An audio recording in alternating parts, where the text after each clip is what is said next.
po nakasuko sa Panginoon. Kaya nga, sa bawat pangangaral ng mabuting balita ng Panginoon, kapag dumating po sa acceptance, ang pagtanggap sa Panginoon, lagi ko pong binibigyang diin ang salitang Panginoon. Kung tunay bang tinatanggap ng bawat tao ang Panginoong Jesus bilang Panginoon at tagapagligtas. Kasi kung si Jesus ang ating Panginoon, dapat siya ang nasusunod sa ating buhay. At katulad ng alam natin, ang salita ng Diyos ay siyang pagkain ng ating kaluluwa. Kaya nga sabi ng Panginoon sa Mateo 4:4, ang tao ay hindi nabubuhay sa tinapay lamang, kundi sa salita ng Diyos. Kaya bago po tayo tumalakay sa ating paksa o pag-uusapan, basahin po natin ang teksto. Tumayo po tayo lahat para sa pagbasa ng salita ng Diyos. Dahil tayo po ay moderno na ngayon, hindi nagdadala ng Biblia, kaya dito lang po natin basahin ang salita ng Diyos. Sa Roma 12 hanggang verse 21. Okay? Handa na po ba kayo? Amen. Kaya nga, mga kapatid, alang-alang sa saganang babak ng Diyos sa atin, ako'y nakikiusap sa inyo, lahanin ninyo ang inyong sarili bilang isang handog na buhay, banal at kalugod-lugod sa Diyos. Ito ang karapat-dapat na pagsamba ninyo sa Diyos. Huwag kayong makiayon sa takbo ng mundong ito. Sa halip, alalaan ninyo baguhin ng Diyos ang inyong pag-iisip upang magawaan ninyo ang kanyang kalooban. Sa gayon, magagawa ninyo kung ano ang mabuti, nagulugod at ganap na kalooban ng Diyos. Dahil sa kagandang loob ng Diyos sa akin, sinasabi ko sa bawat isa sa inyo, huwag ninyo pahalagahan ang inyong sarili na hindi sa nararapat. Sa halip, pag-isipin ninyong mabuti, ang tunay ninyong katayuan ayon sa sukat ng pananampalataya itinagkaloob ng Diyos sa bawat isa sa inyo. Kung paano ang katawan ay binubuo ng maraming bahagi at magkaiba ang gawain ng mga ito. Gayon din naman, kahit ang marami, nabubuo tayo sa isang katawan ng Kristo at tayo lahat ay bahagi ng isa't isa. Tumanggap tayo ng magandang kaloob ayon sa kagandahang loob ng Diyos. Kaya gamitin natin ang mga kaloob yan. Kung ang ating kaloob ay pagsasalita ng pahayag mula sa Diyos, magpahayag tayo ayon sa sukat ng ating pananampalataya. Kung paglilingkod ng ating kaloob, maglingkod tayo, magturo at tumanggap ng kaloob sa pagtuturo. Magpalakas ng loob ang may kaloob sa pagpapalakas ng loob. Kung pagbibigay ang inyong kaloob, magbigay kayo ng buong puso. Kung pagmumuno naman, mamuno kayo ng buong sika. Kung pagkakawang gawa ang inyong kaloob, gawin ninyo ng buong galak. Maging tunay ang inyong pagmamahalan. Kasuglaman ninyo ang masama at pag-ibig ang mabuti. Magmahalan kayo bilang mga kapatid at pahalagaan ninyo ang iba na higit sa pagpapahalaga sa inyo. Magpakasipag kayo at huwag maging tamad. Kung gusto kayo maglingkod sa Panginoon, mag-alala kayo dahil sa inyong pag-asa. Magtiyaga kayo sa inyong pagkikalikan at palaging manalangin. Tumulong kayo sa pangangailangan ng mga kapatid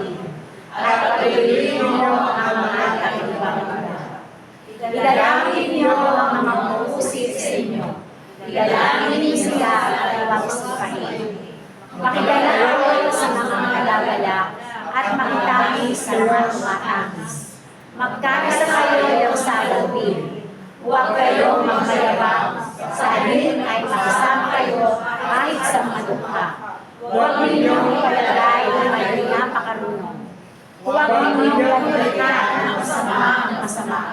Sikapin ninyong mamuhay ng marangal sa harap ng lahat ng tao.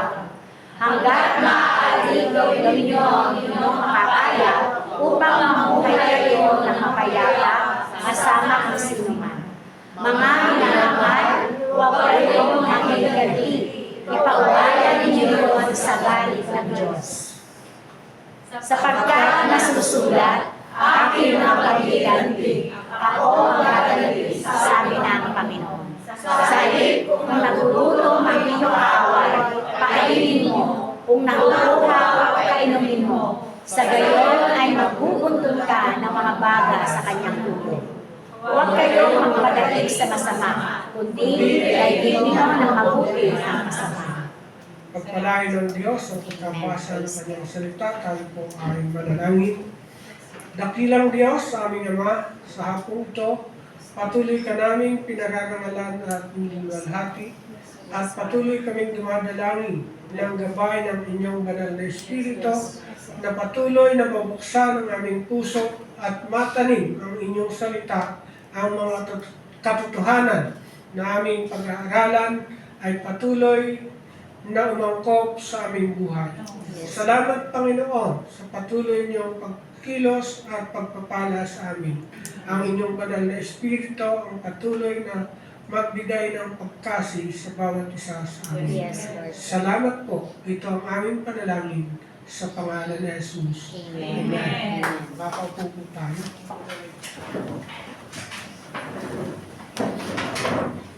So, napakahalaga po bilang mga mananampalataya na tayo ay palaging nagbabasa, nag-aaral, at nagbubulay-bulay ng salita ng Panginoon.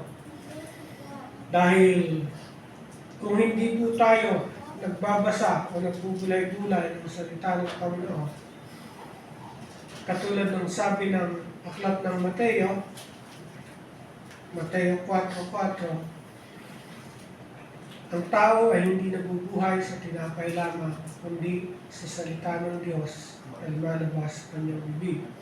So kung tayo po ay paglinggo lamang kumakain ng salita ng Diyos, ang ating mga kaluluwa ay tiyak na mga payat. Hindi katulad ng ating mga pisikal na katawan. Dahil ang pisikal nating katawan, 3 beses tayo kumakain, kung minsan ay 5 pa. At yung iba ay 6 pa. Kasi meron pang midnights na. Pero, kaya nga po, tayo ay nagkaroon ng tinatawag natin scripture reading dahil mahalaga na maunawaan po natin ang kahalagahan ng salita ng Diyos. At katulad nga po ng binanggit ko kanina, maraming Kristiyano ang hindi na tumanggap sa Panginoon, tinanggap nila si Jesus bilang Panginoon ng kanilang buhay, ngunit ang kanilang buhay ay hindi nakasuko sa Diyos. Ngayon po ay pag-uusapan natin ano ba yung katangian o characteristics of a surrendered life na pleasing to God. Ibig sabihin ay kalugod-lugod sa Diyos. Meron po akong inilagay dito na 5 qualities, inherent qualities. So, ibig sabihin ay essential o kailangan na makita sa isang tao na ang kanyang buhay ay tunay na nakasuko sa Diyos. Ang una po ay yung tungkol sa holy life. No? Sabi po ng verse 1 ng Romans 12, I appeal to you, therefore, brothers, by the mercies of God, to present your bodies as a living sacrifice, holy and acceptable to God, which is your spiritual worship. So sabi po ni Pablo, I appeal to you, brothers. by the mercies of God. So, dahil daw po sa kahabagan ng Diyos, no? Dahil sa kahabagan ng Diyos, ay alay natin ang ating mga sarili, ating katawan, bilang isang handog na buhay. So, kung makikita po natin, ang buong kapitulo ng Roma 1 hanggang 16, chapter 1 to 16, ito po ay tumatalakay tungkol sa kahabagan ng Diyos. Lagi po ninyong makikita sa mga talata ng Aklat ng Roma na tinatalakay ang kahabagan ng Diyos. Kaya nga, ang pakiusap ni Pablo sa atin, alang-alang sa kahabagan ng Diyos sa atin, ay ialay natin ang ating sarili bilang handog na buhay, sabi po dyan, at banal, kalugod-lugod sa Diyos. So, ano po ba yung ibig sabihin ng banal na buhay? Dahil ang sabi dyan, our holy life, we must offer our body. No? Kailangan nating ialay ang ating katawan. Kasi ang ating katawan, ito ang nilalabasan ng ating buhay. Holy life. Ang ibig sabihin po ng salitang holy ay set apart, no? Ibinukod. So tayo po bilang mga mananampalataya, tayo ay binanal ng Diyos. Kaya dahil sa ating pananampalataya sa ginawa ng Panginoon, tayo ay tinitingnan ng Diyos na banal. Pero yung ating tunay na katayuan, hindi pa po tayo banal. O sa ibang kahulugan ay sinabi nga set apart o ibinukod. At yung pagbubukod sa atin, tayo po ay pinili ng punong saserdote. Sino po ba yung ating punong saserdote? Walang iba kundi ang Panginoong Jesus. At ang ginagawa ng saserdote ay tinitingnan nila o tinitingnan nila mabuti, examine the offering. Tinitingnan yung offering. Dahil alam po natin na sa unang panahon, ang paghahandog ng tupa ay dapat walang kapintasan. So tayo po, bilang sabi nga ni Pablo, ay ihandog natin, ialay natin ang ating mga katawan bilang handog na banal, dapat ay maging walang kapintasan. No? Pero hindi po maiwasan na ang ating katawan ay nahuhulog sa kasalanan. Kaya dapat nating maunawaan ng kabanalan ay mahalaga. Katulad nga po ng binanggit ko kanina, yung Hyper Grace na grupo ay nagtuturo na hindi na kailangan na tayo ay magbago pa ng buhay. Kung ano tayo dati, pag tinanggap natin ang Panginoon bilang ating Panginoon, tagapagligtas, pwedeng ganun na rin, tuloy-tuloy. Kasi ang kaligtasan ay sinasabing biyaya ng Diyos. So yun po yung turo ng Hyper Grace. At pwede kong sabihin na taliwas sa talagang tinuturo ng Biblia. Bakit po? Sabi nga po, ialay natin ang ating mga katawan bilang isang haing buhay, banal at kalugod-lugod sa Diyos. So ibig sabihin, napakahalaga ng kabanalan sa ating buhay. At katulad nga po ng sinabi dito sa Hebreo 12:14, pwede pong pakibasa ng isa. Sikapin ninyong makasundo ang lahat at magpakabanal sapagkat hindi ninyo makikita ang Panginoon kung hindi kayo mamumuhay ng ganito. Yun. Malinaw po ang sabi, no? Sikapin daw natin makasundo ang lahat, magpakabanal, sapagkat hindi ninyo makikita ang Panginoon kung hindi kayo mamumuhay ng ganito. So kung hindi po tayo mamumuhay ng may kabanalan, ay hindi natin makikita ang Panginoon. At malinaw din po na sinabi nga kanina na ito ang karapat-dapat nating pagsamba sa Diyos. Yung ating katawan, yung ating pagkatao, ating buhay, ito yung karapat-dapat na pagsamba natin. Yung may kabanalan. Kaya nga po sabi, your spiritual is reasonable service to our worship. No? Kaya, katulad din po ng kaisipan ng ibang Kristiyano, alaala ko yung sabi ng isang kapatid noon, sabi niya, oh, kapatid, bakit hindi ka nakasamba? Sabi niya, kahit naman ako hindi nakasamba, na ando naman ang espiritu ko. Kaya yung mga silya dyan, baka nandiyan yung mga espiritu ng ibang kapatid. So, hindi po totoo yun. No? Na kahit hindi tayo nakasamba, ay nandiyan ang ating espiritu dahil ang sabi po yung ating katawan bilang ating buhay. No?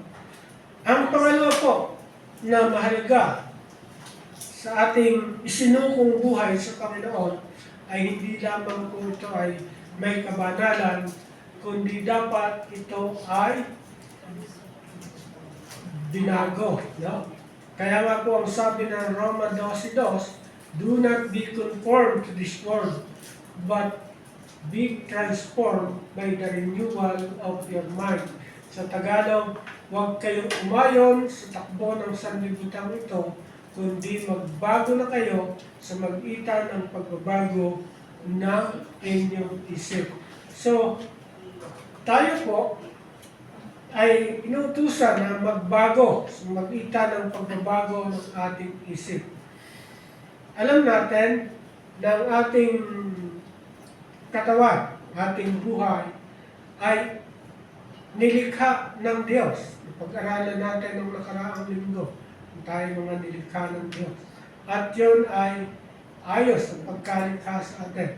Pero dahil sa kasalanan, anong nangyari doon sa buhay natin? Ito ay na-deform, no? Nagkaroon ng abnormalities. Ibig sabihin ay hindi naging maayos.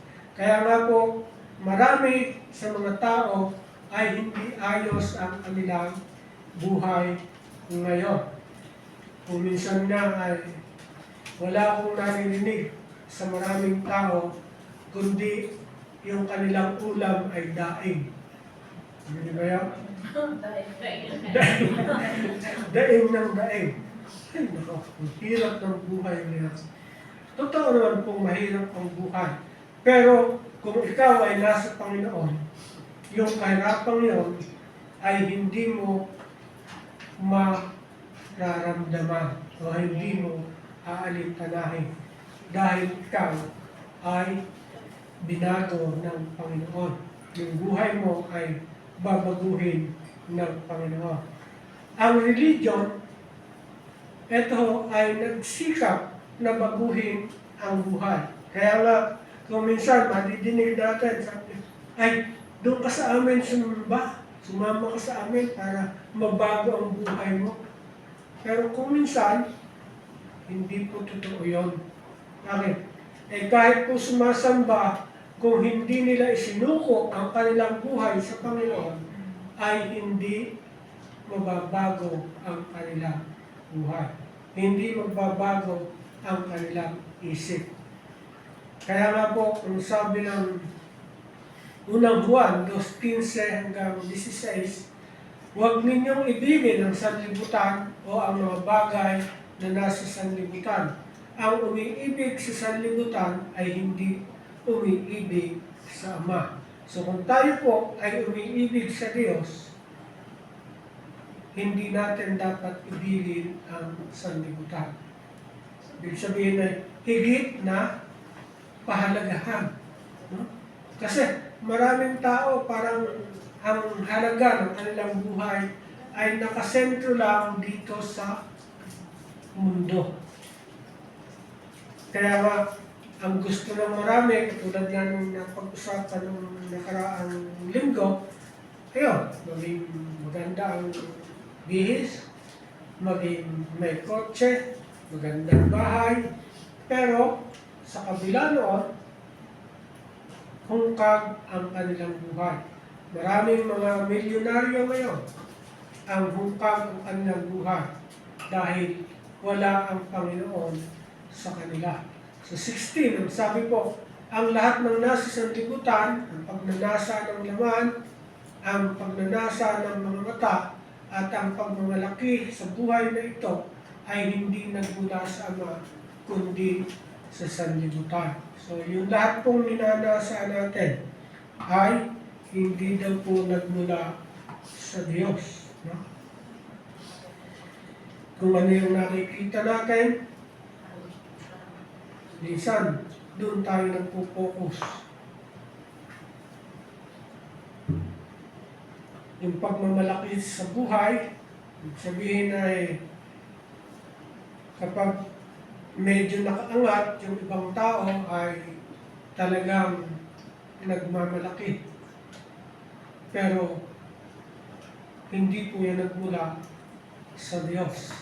Kailangan nating baguhin talaga ang ating pag-iisip at mabago tayo.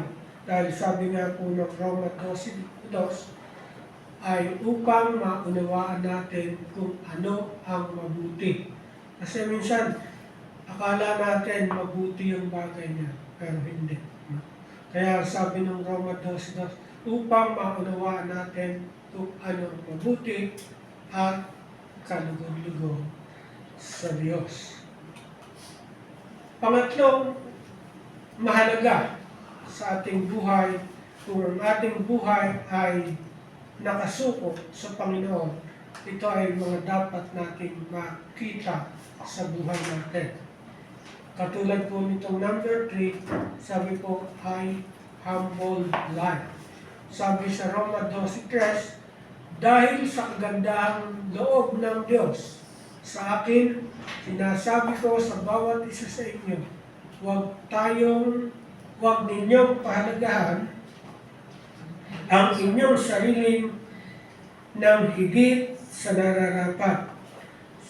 Sa halip, pakaisipin ninyo mabuti ang tunay ninyong katayuan ayon sa sukat ng pananampalatayang pinagkaloob ng Diyos sa bawat isa sa inyo.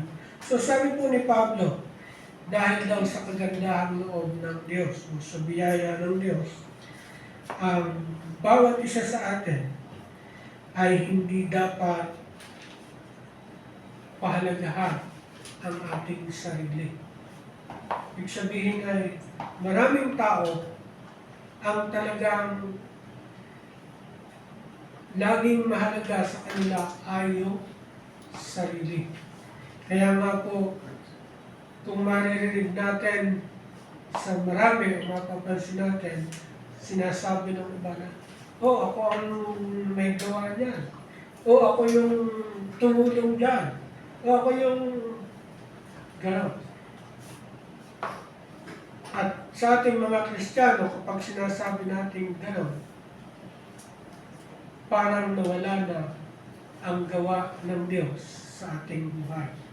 Hindi natin nakilala na ang Diyos ang tumulong sa atin. Kaya nga binanggit ni Pablo, dahil sa kagandahan loob ng Diyos. Sa ibang salin, dahil sa biyaya ng Diyos. Ay, huwag nating pahalagahan ang ating sarili ng higit sa nararapat. No? So, malinaw po yung sinasabi, higit sa nararapat. At sa halip, sabi dyan, sabi, pakaisipin ninyong mabuti ang tunay ninyong katayuan. Tinandang natin ang ating tunay na katayuan ayon sa pananampalataya ipinagkaloob sa atin ng Diyos. Kasi minsan po sa mga Kristiyano, hindi yung sinasabi natin na ang iba ay nagiging judgmental. Bakit? Parang ang tingin niya doon sa kanyang kapwa Kristiyano, kapatid, sana wala dito no. Nagtingin doon sa iba, ng mga kapatid, ay nako, yan namang si kapatid niya ay mahina. No? Kaya nga sabi, tingnan nyo, ano ba yung inyong katayuan? Huwag tayong magmalaki. Katulad po ng isip ng iba, ito ay babanggitin ko na agad para makunawaan nyo. Ang isip ng iba, ako ay dahil maedad na, tagal nang nag-aral ng Biblia, sabi nga ng iba, siguro pastor sa ulo nila ng Biblia. Sa totoo, hindi ko sa ulo ng Biblia. Pero may mga iba na kapag ang pastor ay medyo hindi magaling mag-preach. Ako, sinasabi ko, hindi ako magaling mag-mensahe. Hindi ako katulad ni Pastor Odic na talagang buhay na buhay kayo. Maaaring yung iba dyan, ay tutulugan ko. Naranasan ko.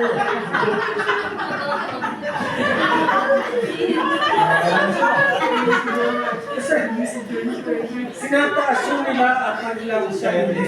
So, dapat meron tayong kapakinabangan. Ibig sabihin, tingnan natin o pahalagahan natin yung iba. No? Lalo na nga sa atin, bilang mga mananampalataya, pahalagahan natin yung iba. Huwag ko natin silang alipustahin o pustahan. Kaya nga po, sabi doon sa Romans 12:16, magkaisa kayo ng saloobin. Huwag kayong magmayabang. Sa halip ay makisama kayo kahit sa mga dukha. No? So kung tayo man po ay pinagpala, mahalaga na meron po tayong pakikisama sa iba. No? At sabi pa dyan, huwag ninyong ipalagay na kayo'y napakarunong. No? Yan po ang isang bagay na dapat ay maunawaan din natin bilang mananampalataya. Lalo na tayo ay nagbabahagi ng Ebanghelyo ng Panginoon o mabuting balita. Meron po akong naririnig na ibang nagbabahagi ng mabuting balita na parang alam na alam nila ang Biblia. At yung binabahagi na ay tinitingnan nila ay wala talagang alam-alam. Mahinang-mahina. Kaya minsan nagdudulot pa ito ng pagtatalo. Pag-argumento dahil ng may mga pinaliliwanag na bagay. Pero dapat po maramdaman ng taong binabahagi natin ang ating pagpapahalaga sa kanila. Hindi yung tinitingnan natin sila na napakababa. Yung karanasan ko nga ng pagbabahagi, sabi ko nga kung hindi ang Diyos ang nakakaalam, ay mahirap. Bakit po? May binahaginan akong isang teacher. Napakagaling niya. Alam niya ang lahat. Pero ganun pa man, patuloy ko lang binahagi ang salita ng Diyos. Pero pagdating na ng pagtanggap, sabi niya, okay, tinatanggap niya. Pero nung ibalik ko, hindi na niya alam. So, tinitiyak natin na dapat ay naunawaan ang ating itinuro. Pero Ganun pa man, pinanalangin ko na lang na sana mabuksan talaga ang isip. Dahil kahit paano sabihin, kasi sinasabi natin, tinuturo natin, na kapag tinanggap natin ng Panginoon, tayo ay may kaligtasan. Kaya kung ikaw ay mamatay, saan ka ba pupunta? Sabi niya, sagot pa rin niya, hindi ko alam. Pero bilang Kristiyano, dapat daw alam natin kung saan tayo pupunta. Dahil yun po ang tinuturo natin. At sigurado pupunta tayo sa langit. At yan po ang minsan ay wala rin sa ibang nagtuturo. Dahil sinasabi nila hindi natin pwedeng matiyak.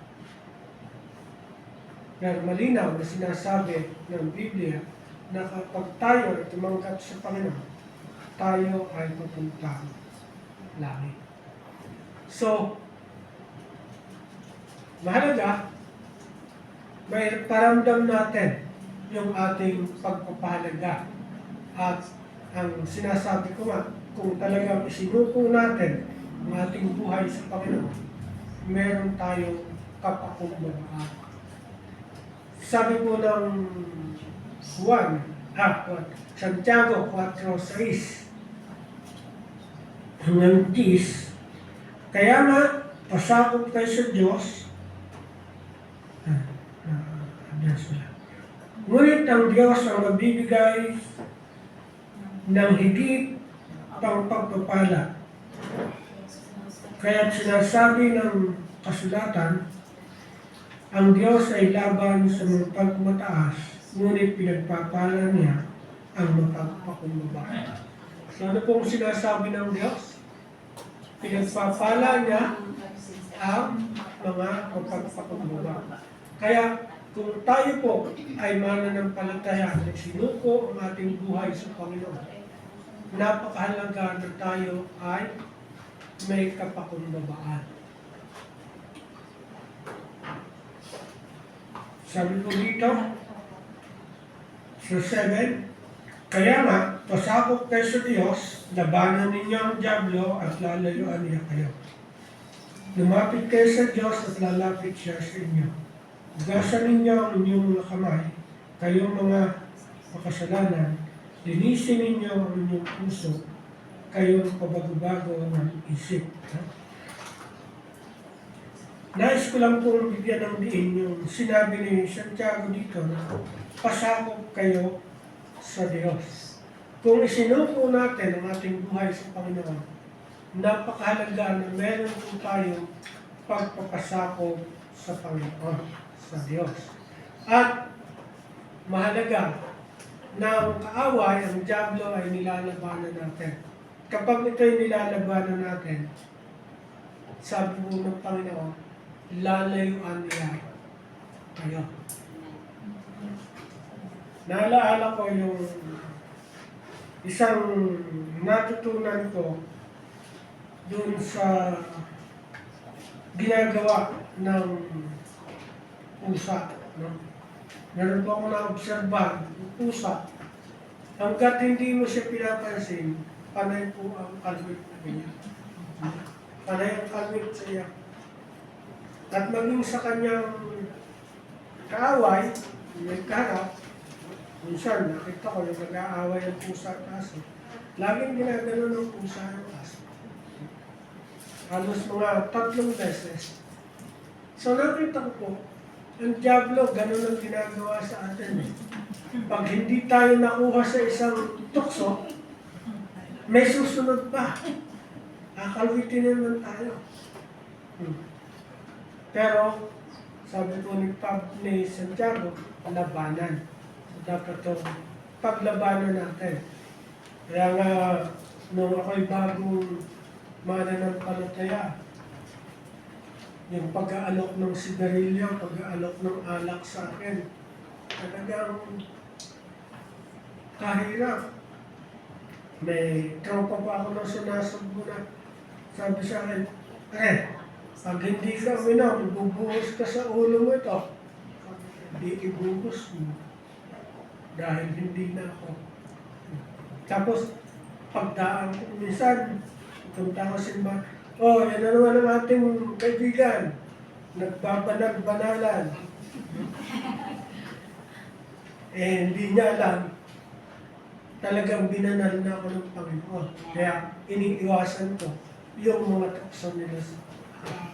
Kaya, dyan po, makikita natin na dapat meron lang tayong kapakumbabaan. Kasi kung hindi po tayo magpapakumbaba, hindi natin magagawa na labanan ang Diablo. Kasi minsan, yung paglaban natin sa Diablo ay hindi po tayo humaharap ng talagang sagupaan. Kundi minsan mahalaga na meron tayong pagpapakumbaba. Sabi po, linisin ninyo ang inyong puso, kayong pabago-bago ng isip,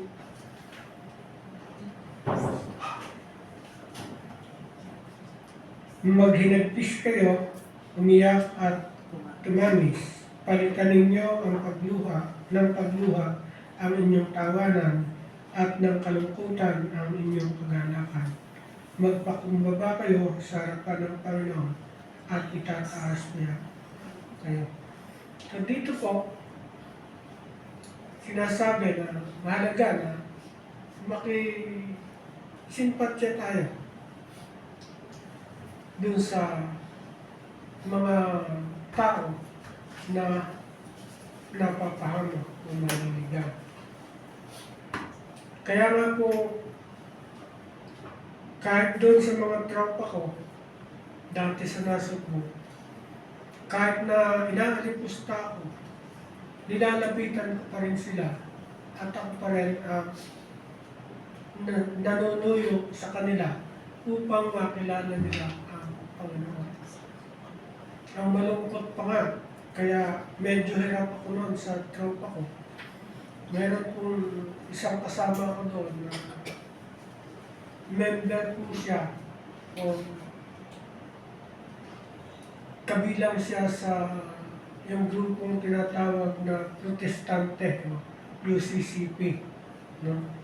Pero yun, dahil sa kanila hindi tinuturo ang pagbabago ng buhay, kaya nung katropa ko nga siya, ay yun, halos yung kanyang kinikita sa tricycle ay nauubos na lang sa pag-inom.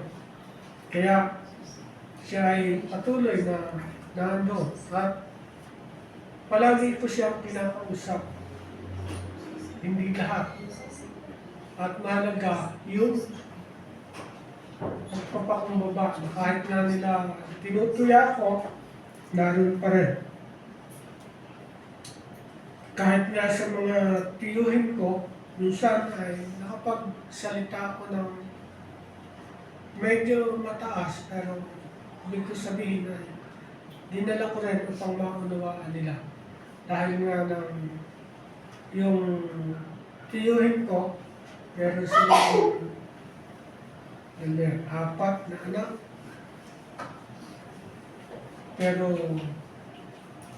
sila po ay, sabi ko nga, nagtatrabaho sila sa sakahan, malawak yung kanilang sakahan, kaya madilim-dilim pa, alas 4 pa, papunta na sila sa kanilang sakahan, tapos pag-uwi, dilim na rin, alas 7 na rin.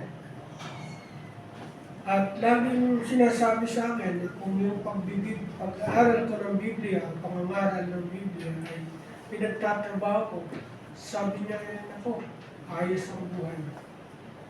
Pero talagang sinabi ko na may kapakumbabaan, sinasabi ko, Tiya,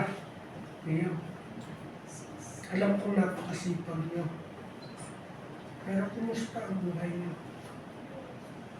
Bakit po tuwing ako'y mapupunta rito sa inyo, kumakain kayo ng asin at sabang tubig, magpalad na kung may kamatis. Ang sipag nyo. Umaani kayo ng ilang kaban. Pero ang hirap ng kanilang buhay.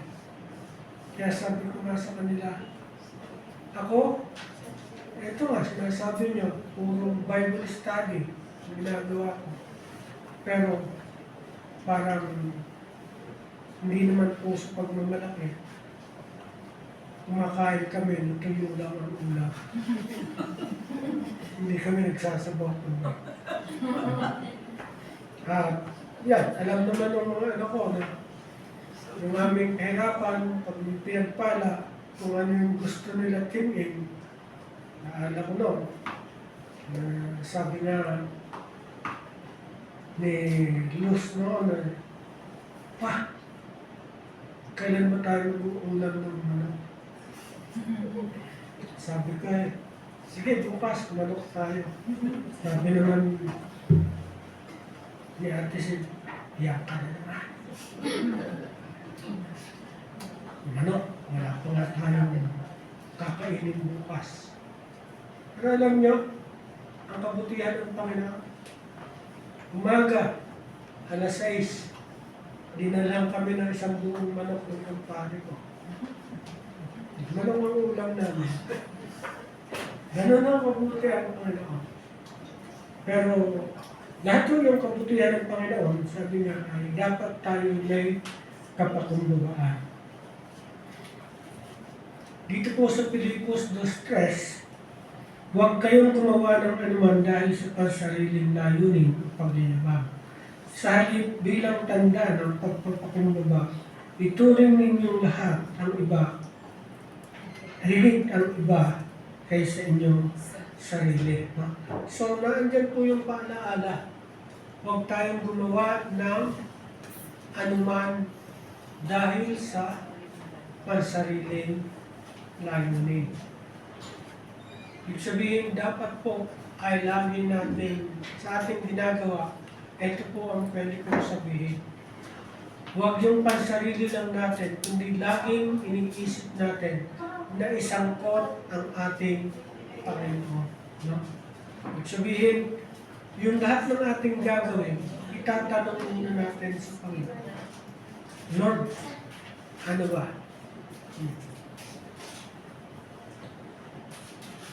Katulad sa mga meetings, minsan po, pag meron akong hindi magandang pakiramdam, tinatanong ko sa Panginoon. Panginoon, attend po ba ako ng meeting? Napakalayo. At ang Diyos naman po ay laging sumasagot. Yan. Kaya, minsan, sa atin, kaya tayo nakakaramdam ng kabiguan dahil ang ating ginagawa ay hindi ang ayon sa kalooban ng Diyos. Kundi, sabi ni Pablo, meron tayong pansarili layunin.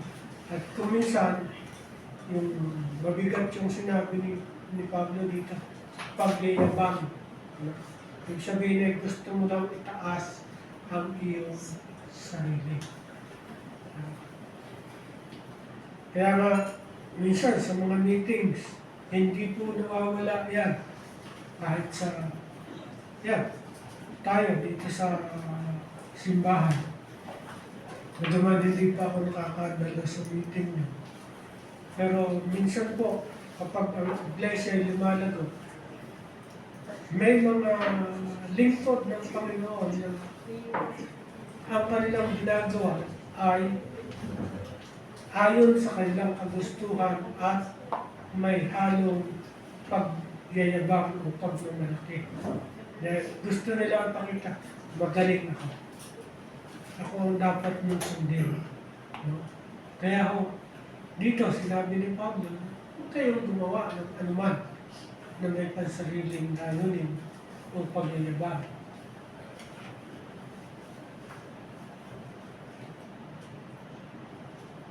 At dapat daw, sabi dyan ay, sa halip, bilang tanda ng pagpakumbaba, ituring ninyong higit ang iba kaysa inyo sarili. No? Kaya nga, katulad doon sa nakaraang meeting namin ng mga pastor sa tuwing ng Miyerkules, lagi yung inaalaala ko ang bagay na ito. Bagaman pinahahalagahan nila ako bilang leader, ay hindi ko sinasabi o alam ko dapat ganito. Kundi sabi ko sa kanila, ano kaya kung ganito ang gawin natin? Ano ba sa palagay nyo? So kinukuha ko lahat ang kanilang opinion. Hindi ako nagbibigay ng direktiba o nag-uutos na ay dapat ganito tayo. Lalo na nga sila, sabi ko nga, mga pastor tayo, dapat alam na natin kung ano yung gagawin. Pero, eto, kaya ko. So yun po ay nagpapakita ng pagpapakumbaba. Dito po sa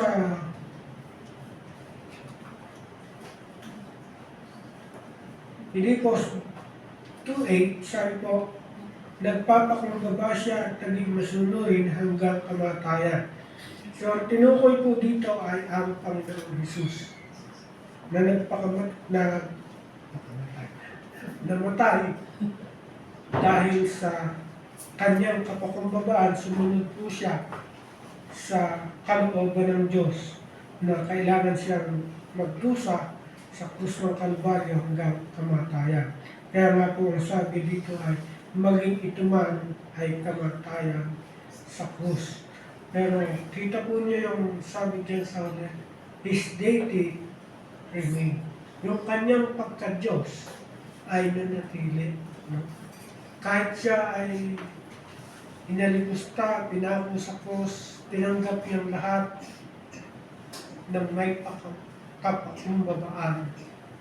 At dahil doon ay nanatili ang kanyang kalagayan. Kaya nga po sabi sa Filipos 2:9-11, dahil dito siya'y lubusang tinaas ng Diyos at binigyan ng pangalang higit sa lahat ng pangalan. Sa gayon, sa pangalan ni Jesus ay luluhod at magpupuri ang lahat ng nasa langit, nasa lupa, at nasa ilalim ng lupa.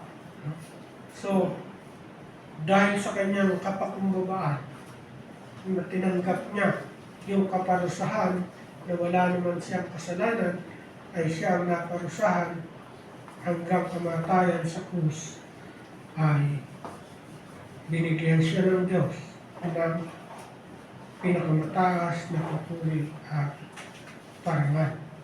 At yun po ang ating halimbawa, ang Panginoong Jesus.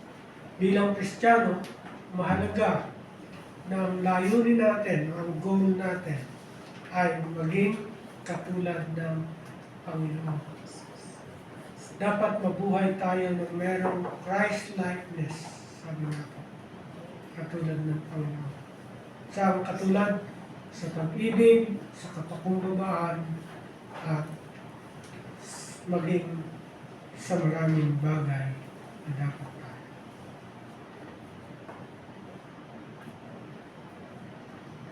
Kaya nga po, yan, sa 11, ang lahat ay nagpapahayag na si Jesus ay Panginoon sa ikalulahati ng Diyos. At dito po sa bandang baba, sabi po ni Jimmy Swaggart, the ugliest sin is pride. Palagay nyo, bakit ito sinabi ni Jimmy Swaggart? Ha? True. Pero bakit ito naging true? Ano yung pinag-iisipan ko? Bakit yung pride ang pinakamasamang kasalanan? Ugliest sin. Ha? Sa lahat po ng kasalanan dyan, ang sa pride. Tama po kaya. Alam niyo ba kung bakit bumagsak si Satanas, si Lucifer? Dahil sa pride. No? Siya ay katulad ni Miguel Arcangel, siya ay mataas ang kalagayan, pero dahil sa kanyang kalagayan, inambisyon niyang higitan ang Diyos. Kaya kung alam natin ang kasaysayan ni Satanas, si Lucifer, ay makikita natin paano siya bumagsak dahil nga sa pride. Kaya sabi nga ni Jimmy Swaggart, yan po ang pinaka-ugliest sin is pride. Kaya, yan, ito natin. So, meron pa po tayong dalawa. Ito yung pang-apat, considerate, no? So, sabi po ng Roma 12, 4 hanggang 8, kung paano ang katawan ay binubuo ng maraming bahagi at magkakaiba ang gawain ng mga ito, gayon din naman kahit tayo marami, nabubuo tayo sa isang katawan ni Kristo at tayong lahat ay bahagi ng isa't isa. Tumanggap tayo ng iba't ibang kaloob ayon sa kagandahang loob ng Diyos. Gamitin natin ang kaloob na yan kung ang ating kaloob ay pagsasalita sa pagpapahayag mula sa Diyos, magpahayag tayo ayon sa sukat ng ating pananampalataya. Sa verse 7, kung paglilingkod ang ating kaloob, maglingkod tayo, magturo ang tumanggap ng kaloob sa pagtuturo, magpalakas ng loob ang may kaloob sa pagpapalakas ng loob. Kung pagbibigay ang inyong kaloob, magbigay kayo ng buong puso. Kung pamuno naman, mamuno kayo ng buong sikap. Kung pagkakawang gawa ang inyong kaloob, gawin ninyo yan ng buong puso. No? So, dito po, makikita natin na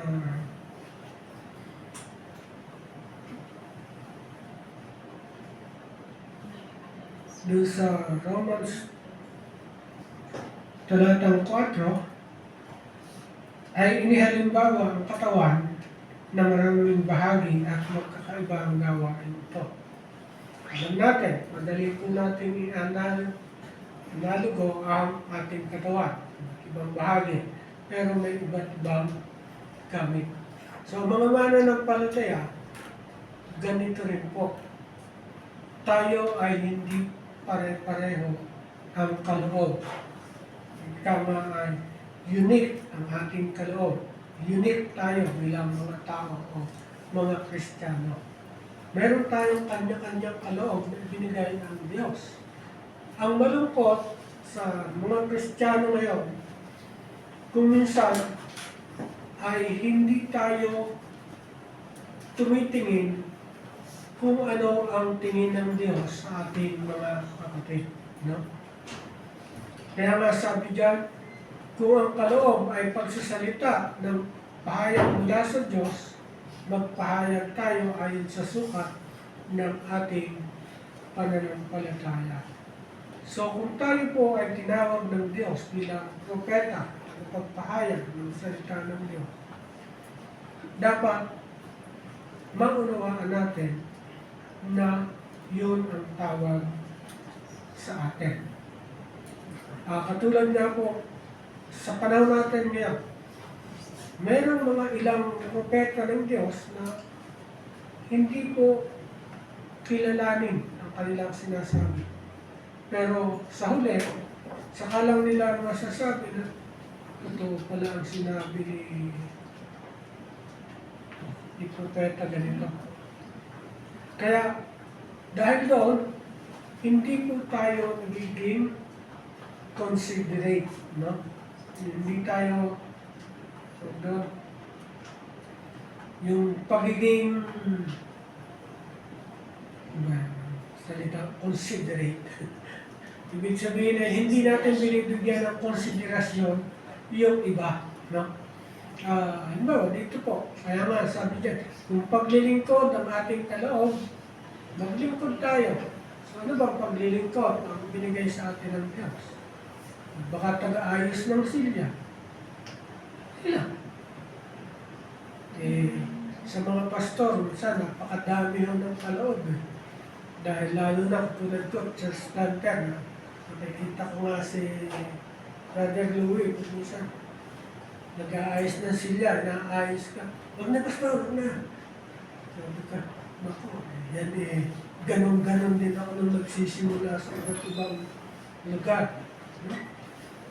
Kasi wala naman nung basta magkukusang tumulong. Sabi niya, magpalakas ng loob. Magturo ang tumanggap ng kaloob ng pagtuturo. So meron po sa atin ng mga mananampalataya, kapatiran na pinagkalooban para magturo. Pero minsan yung pagtuturo ito, hindi po pinapansin o hindi hinahayaan ng ibang kapatid. Sabihin, bakit mayroon natin gagawin Bible study leader? Ano naman yan? So, doon po, nagiging hindi tayo considerate o hindi tayo nagbibigay ng konsiderasyon. Parang sinusuri natin yung ating kapwa. Pero hindi natin tinitingnan ano ba yung kaloob na binigay sa kanya ng Diyos. Tulad doon yan, sabi dyan, magpalakas ng loob ang may kaloob sa pagpapalakas ng loob. So minsan, may mga kapatid tayo na kailangan natin i-encourage, palakasin ng loob. Kasi sa dami ng pinagdadaanan nating pagsubok, minsan po ay nanlulupay-pay na tayo sa kanilang talakay. Pero minsan, ang ginagawa ng mga kapatid sa halip na palakasin ng loob, lalo pang tinatapakan. Ay kasi kapatid, ganyan ka kasi. Ano? Sabi, oh, kaya hindi ka umaasenso eh, ganyan ka kasi. Naghihina tuloy ang loob, no? Kapatid na. Minsan, sasabihin pa natin, lalo na kung ang pinagdadaanan ay mga karamdaman, sasabihin, oh, yan, kaya ka masakitin eh. Kasi, sinusuway mo si pastor.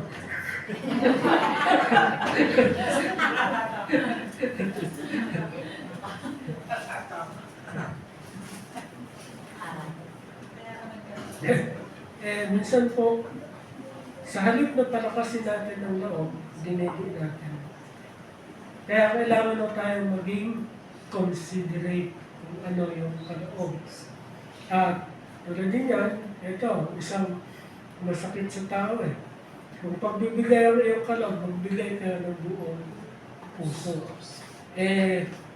Sa church kasi minsan, laging tinitingnan kung mabuti na lang dito sa atin at nasanay tayo nakasobre. Sa ibang simbahan, hindi yung nakasobre. Kaya titingnan kung orange. Nako, hindi kasi kapatid na yan ni orange lang lagi na binibigay. Ayan, nalali ka. Yan, magaling ika yan. Huwag niyong pumabaya ang kapatid na yan dahil yan ay laging asul na binibigay.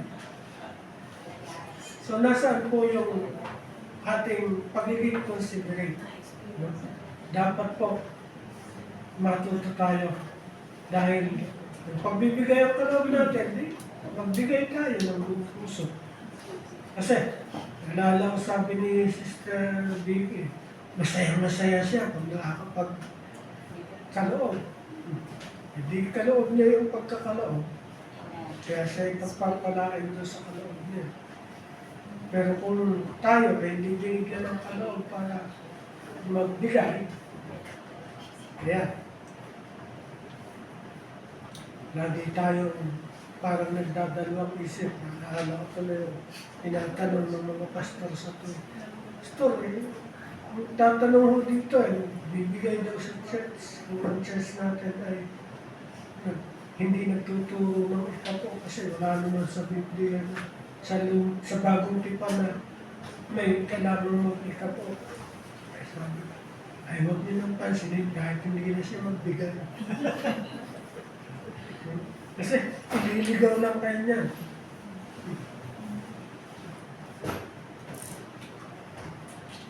Kung pamumuno naman, mamumuno kayo ng buong sikap.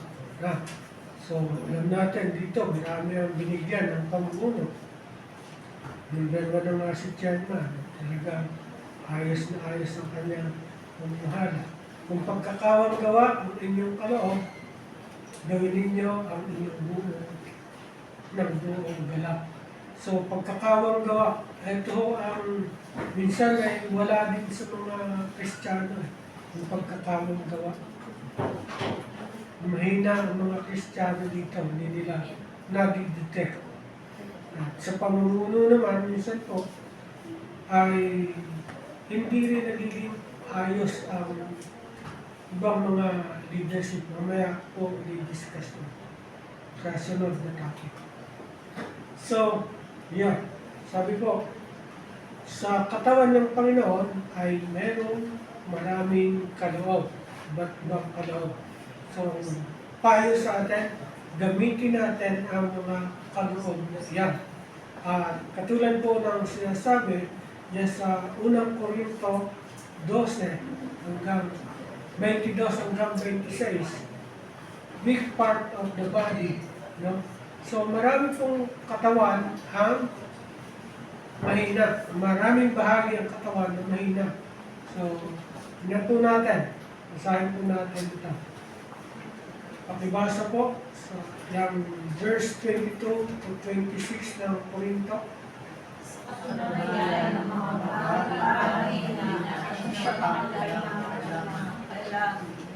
Bahagi ng katawan na nakalang nabibigyan mo ay pinagkukulan ng higit na kapapalaga.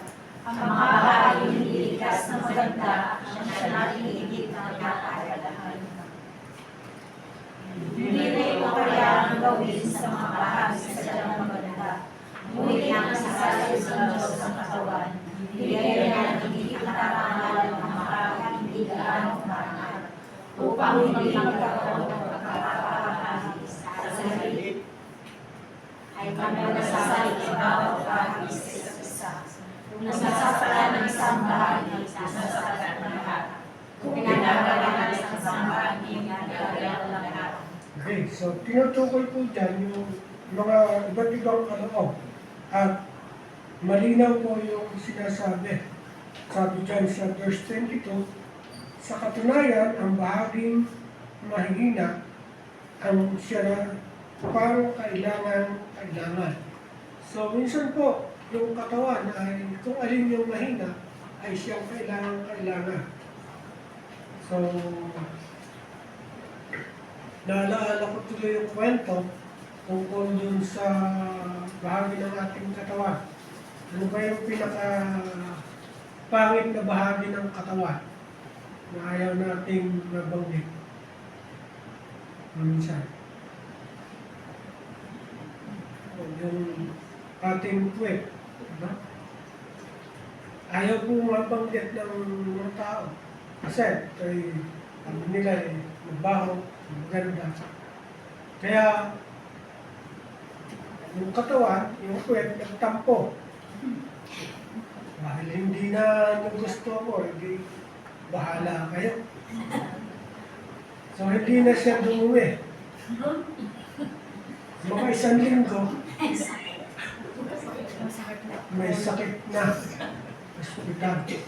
Ama, ay di kailangan, sabi nung iba, naku, ang may kasalanan dito, sabi, ay kayo kasi, minamaliit niyo palagi. Kaya, bahala na kayo. So, minsan sa atin po, sa mga mananampalataya, ganito rin po ang ating nagawa. Minsan, yung mga kapatid, meron po ako natuntahang simbahan eh. Pagka yung ang kapatid ay galing dun sa Islam area, tsaka medyo parang special child daw natin. Pag hindi ho hindi pinapansin sa simbahan, parang walang gamit. So, ang nangyari, nataboy siya sa ibang simbahan dahil hindi siya, So, lumipat po siya sa ibang simbahan at nagamit siya ng Panginoon doon. Kasi pinahalagahan ng kanyang kalagayan. Parang inilagay siyang janitor ng simbahan. Kaya nung ako'y napunta doon sa simbahan, pinuntahan niya. Sabi niya sa akin, "Oh, Pastor, kumusta? Tagal tayong hindi nagkita. Pero lagi ko kayong pinananalangin. Salamat, salamat. Bakit nandito ka na?" Kasi doon sa ating simbahan dati, kala nila wala akong pakinabang. So minsan po, ganyan tayong mga mananampalataya. Ang sabi dito, minsan yung mga tingin natin ay mahihina, ay siya pa natin kailangan. Mga bahagi ng katawan na inakala natin hindi ganang kapuri-puri, ay pinag-uukulan ng higit na pagpapahalaga. So kung sa bahagi ng katawan, tingin natin hindi mahalaga, pero pinagtutuunan natin, o hindi ko puri-puri, ng malaking halaga. Alin po ba yan? Matik po ko. No? Minsan, malaki ang inuubos ng marami dito sa kuko. No? Manicure. Pero ano ba ang gamit nito? Ito ba may pakinabang sa katawan? Pangkamot.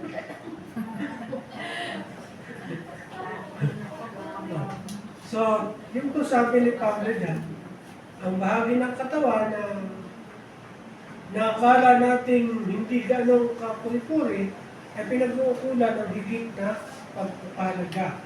Ang mga bahaging hindi likas na maganda, siya natin higit na pinahahalagahan. Hindi na ito kailangan gawin sa mga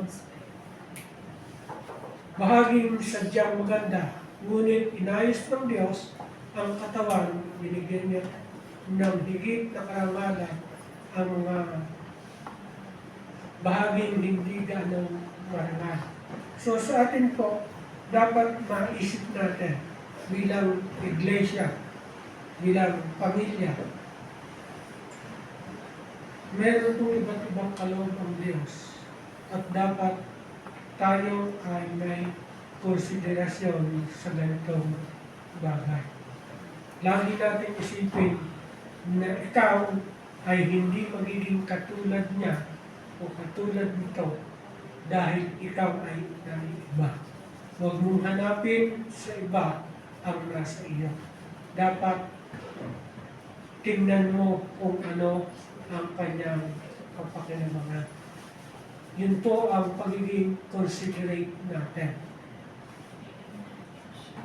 At panghuli, sabi ko dyan, na kailangan na katangian natin ay yung loving life. So, ang love na tinutukoy dito ay agape love. Kasi, yung pag-ibig ng Diyos, yun po yung agape love. Kasi ang pag-ibig o love sa Biblia ay may tatlong uri. Yung agape, pag-ibig ng Diyos, ang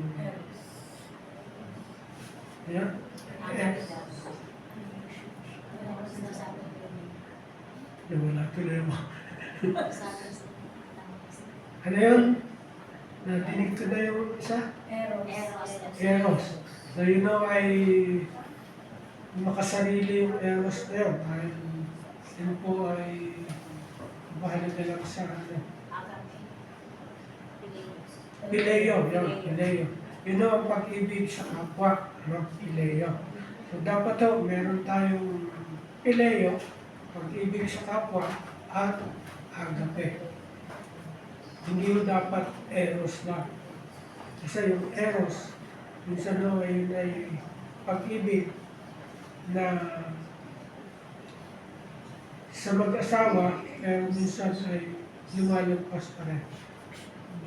Kaya, mahalaga po, meron tayong agape love at saka Pilea. So, sa relasyon po natin, number 1 na kailangan ang pag-ibig. Dahil kung may pag-ibig tayo, meron po tayong pagmamalasakit. No? So, diyan naroon yung mga kapakumbabaan, yung pagiging considerate, at saka nandiyan din po yung bahagi ng kabanalan. Kung titingnan po natin yung sinasabi diyang message of the cross, dapat ang pag-ibig po natin ay katulad ng larawan ng krus. Po ba yan? Pag-ibig ng Diyos sa tao, at pag-ibig ng tao sa Diyos. At yung di pa, pag-ibig natin sa ating kapwa, yung pagmamalasakit natin. At kailangan din po yung leadership relationship. Meron pong pag-ibigan dapat sa leadership.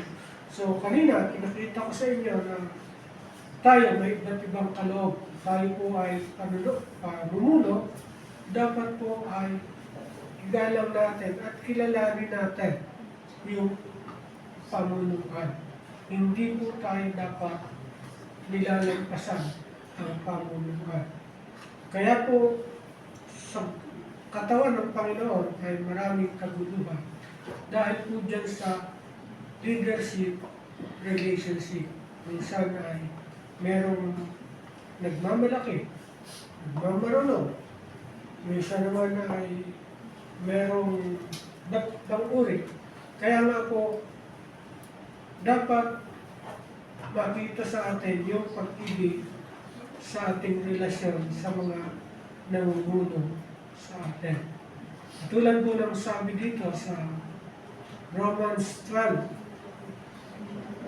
sabi po natin yung unang bahagi sa verse 9, sabi po dyan, maging tunay ang inyong pagmamahalan. Mahal kayo bilang kapatid. Okay. So, kung sabi dyan, sa ating loving life, dapat po ay maging tunay ang inyong pagmamahalan. So, pagtunay po ba ang pagmamahalan natin bilang magkakapatid? Ano po ang pwede nating sabihin? Anong point ang pwede nating makita doon? Anyone? Meron po? Kasi sa talatang yan, sa verse 9, sabi, maging tunay ang inyong pagmamahalan.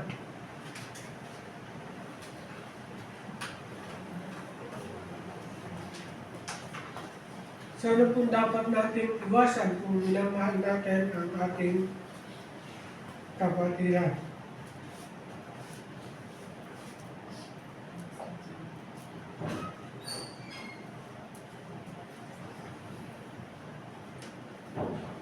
Bible study rin tayo.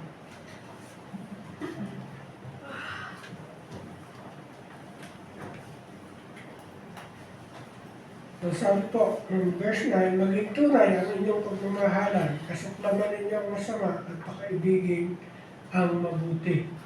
So, kung tayo po'y nagmamahal, kailan ho hindi nagiging tunay ang ating pagmamahalan?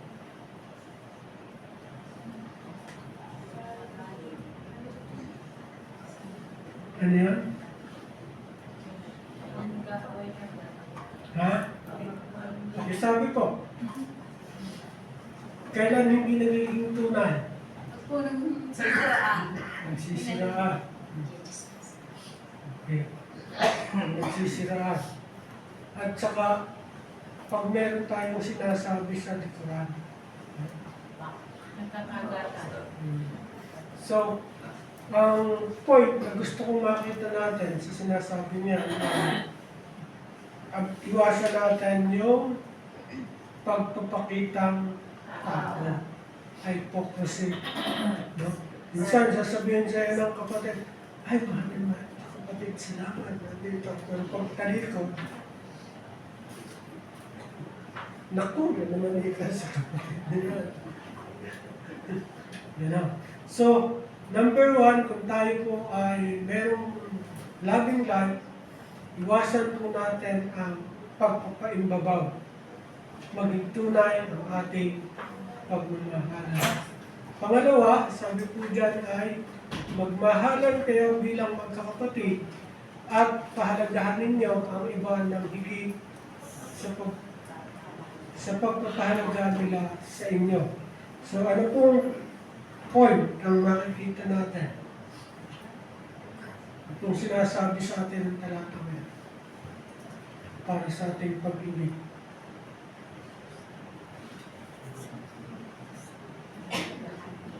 Para matuto tayong magdibuso. Turing mo mas mababa ka at mas mataas ka. Yung turing. Sabihin ay pahalagahan nga ng yung iba, no? Ang higit.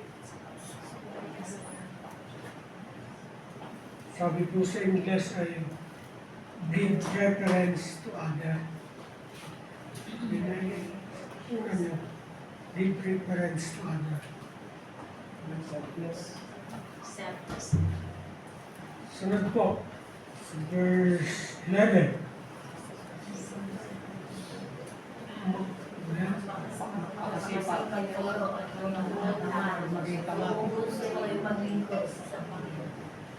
Okay.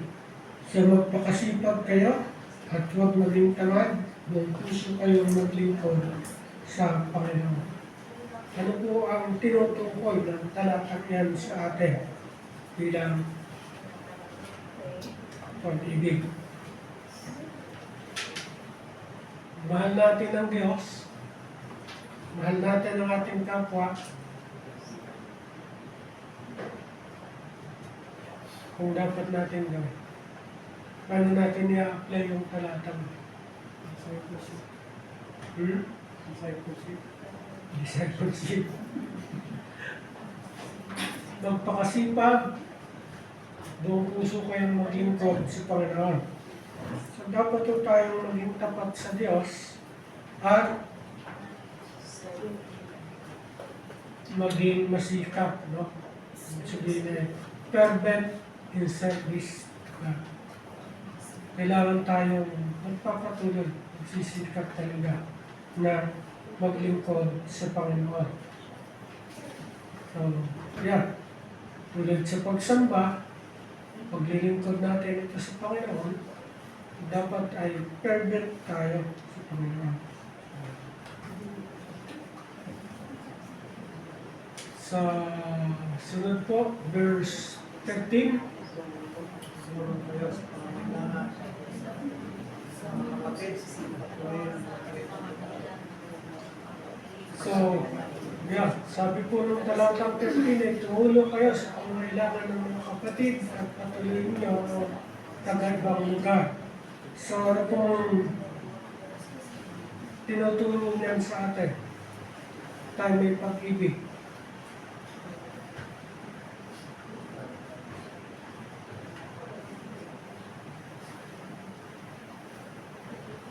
So, kailangan po natin ng hospitality, no? Maging hospitable tayo. Pero, siyempre, sa pagiging hospitable sa panahon ito, napakahalaga po na pag-ingat o pagsusuri. Naalam po noon sa National Post Church, meron nung dumating, may kituloy, kasi siya ay worker ng isang simbahan at maraming kinukwento, pero hindi po ako agad nadala ng kanyang kwento. Nung huli, nalaman ko na gusto lang niya makapag-ispiya doon sa simbahan.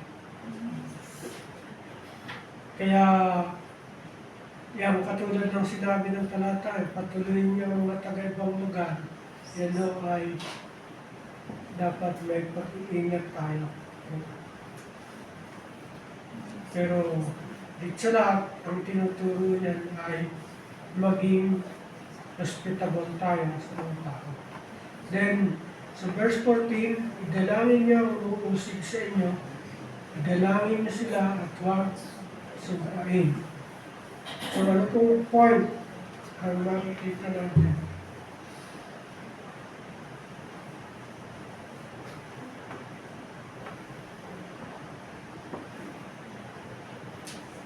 Sabi ay, idalangin niyo ang uusig sa inyo. Lahat yun ang enemy. So, mahirap po yan.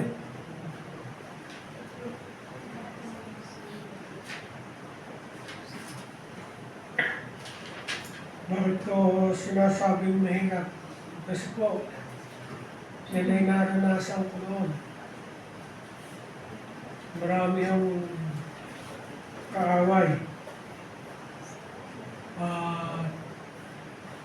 Yung panalangin, sabi ko nga halos panalangin kong mamatay na yung tao. Pero katulad doon ang sabi dyan, i-bless ka natin. Bless those who persecute you. Dapat po tayong umaksyon, hindi tayo magkaroon ng reaksyon. Balik natin ang mabuti ang mga kasama. Return good for evil.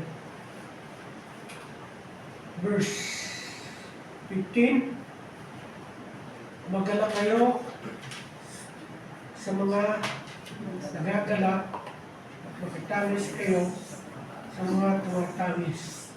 Ano po ang pwede natin maging puntos niya?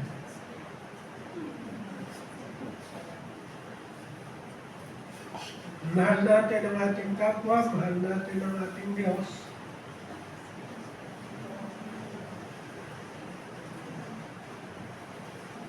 So dapat po ay i-identify with others, no? Ibig sabihin ay makiugnay ka. Yan, kung hindi mo alam ko, parang kailangan ng malinaw sa atin, no? Pero hindi sila, sabi na po ay magdala kayo sa mga nagagalak, magtamis, sa mga tumatamis. Let's identify ourselves with others.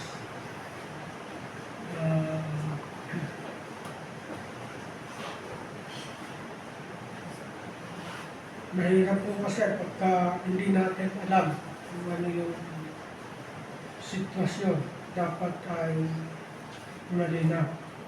Kung naalala ko, nung Miyerkules sa meeting namin, may isang kasama ho kami doon, meeting, biglang binanggit. Kumusta na po, Pastor, si Ate Sid?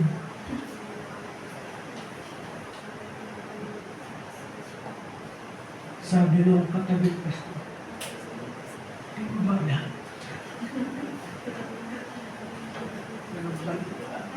Ewan ko, hindi po siguro nakabalita, kaya bigla pong tinanong sa akin, kalagitna ng meeting, sabi na, kumusta na po, Pastor?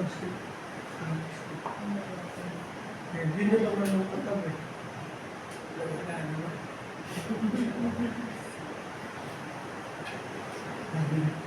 Ay, naku, hindi ko alam.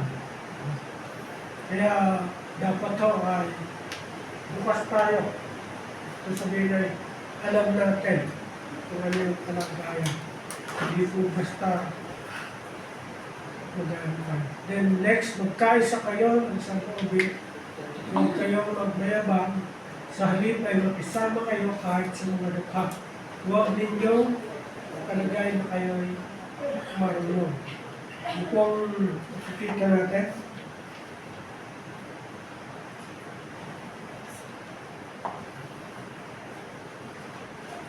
So katulad nga po ng sabi ko kanina, dapat ay maging open-minded tayo. Dapat bukas tayo at pilitin natin na palaging maka-connect o maka-ugnay. Minsan po, katulad na ng ginamit ko kanina halimbawa, ang pangyayari, bigla tayong nawawala sa ugnayan. Kasi, tulad no, gano'n nakatagal. Ang grupo namin sila, ito ibig sabihin na dahil nag-resign ako, hindi na. Pero binalik niya po ako. Then, yan. So, dapat to ay open-minded tayo. Then, kita natin na pilitin natin na makakonect sa mga kasama natin. Then, nasaan na tayo?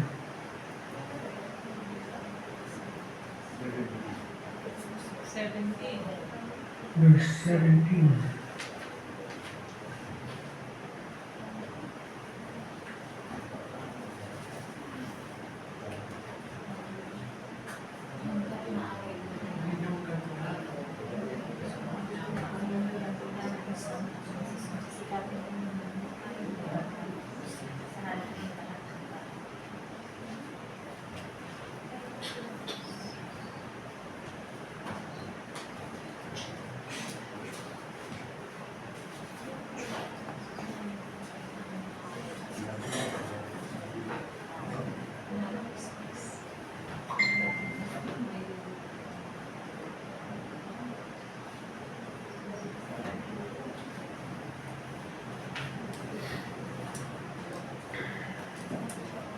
So sabi po dito ay huwag niyong gantihan ang masama. Ang masama, sikapin niyong mamuhay ng marangal sa harap ng lahat ng tao.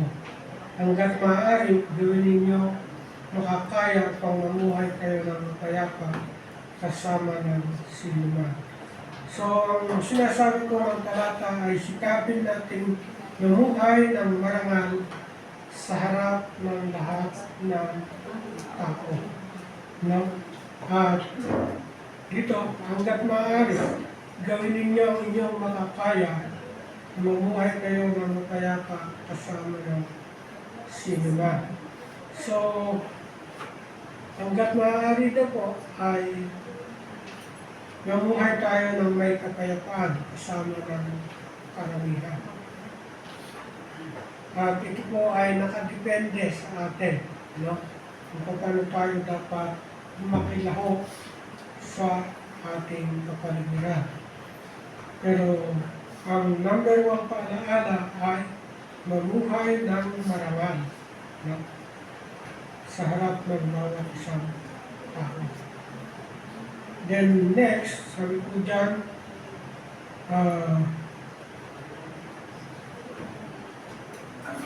mga minamahal, huwag kayong maghiganti, pagbayan niyo sa galit, pagbayan ninyo yung galit ng Diyos, sa galit ng Diyos. Sapagkat nasusulat akin ang paghiganti, akong gaganti, sabi ng Panginoon. Sa halip, kung nagugutom ang inyong kaaway, akarin mo, kung nauuhaw, kainumin mo. Sa gayon, nagbubuntong kayo ng baga sa ulo at huwag kayong magpadaig sa masama, kundi daigin ninyo ang mabuti ang masama. So, sabi po dito ni Pablo, mga minamahal, ay huwag daw po tayong maghiganti. No? So, kung mahal natin ang ating kapwa, wala po tayong paghiganti. Ibig sabihin ay, let us remove revenge to our life and let God judge others. And sa 21, overcome the evil with good. Bilang konklusyon, Basahin po natin ito ulit.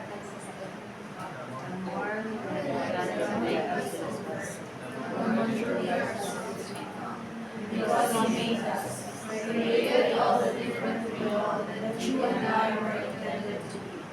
It is when I turn to Christ, when I give up myself to His personality, that I first begin to have a real personality of my own. So, yan po yung sinabi ni Lewis, isang author at isang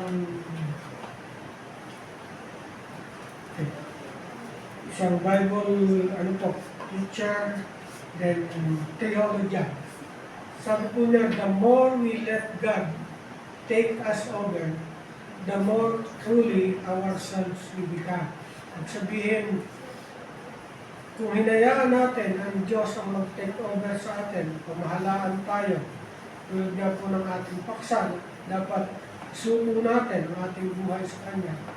Doon lang natin makikilala kung sino ba tayo. Doon magsisimula kung sino tayo.